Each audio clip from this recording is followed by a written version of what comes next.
Hi friends, I hope you're doing well. If you were to ask me what I like to read when I just want to relax and enjoy a time with a good book, what would I read? Probably Louis L'Amour. Now that may not sound like real deep type of stuff, but I love reading about the Old West. And one of the pictures that he paints in many of these types of books is getting into a boxed canyon.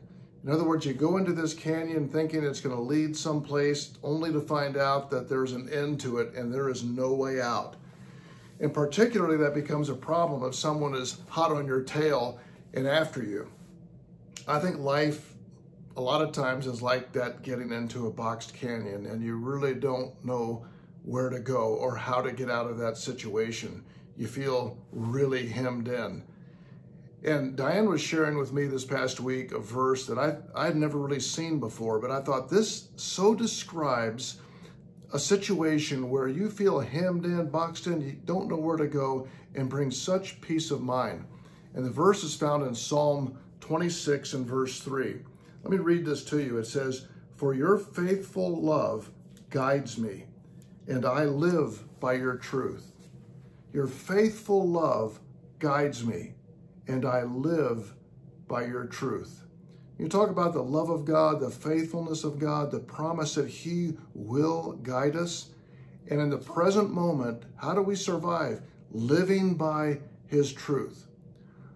But what about the other end of the canyon? What if someone is coming down on you? Who has your back? Or they would say, who has my six? Well, this was what I just read out of, was Psalm 26:3. A more familiar verse is Psalm 23, verse 6. Let me read this to you because to me, it talks about who has your back. "Only goodness and mercy will follow me all the days of my life, and I will dwell in the house of the Lord forever." There's a very popular song, and I love this. It's hard not to cry when I hear it every time. The goodness of God. I will sing of the goodness of God. So the loving mercy, the goodness of God leads us, and it has our back. It pursues us. In other words, it runs after us.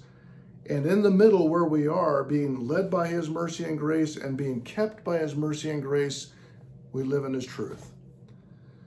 And I thought that's exactly how we approach, whether it's a box canyon or an easy time in life, that knowing that his mercy and goodness, his faithfulness leads us, and it protects us and pursues us, and it gives us enough truth to stabilize our lives and to lead us. What a great thought. So the number is kind of a play, Psalm 26:3 and Psalm 23:6, and in the middle, we live in his truth. I hope you have a great week. Take care.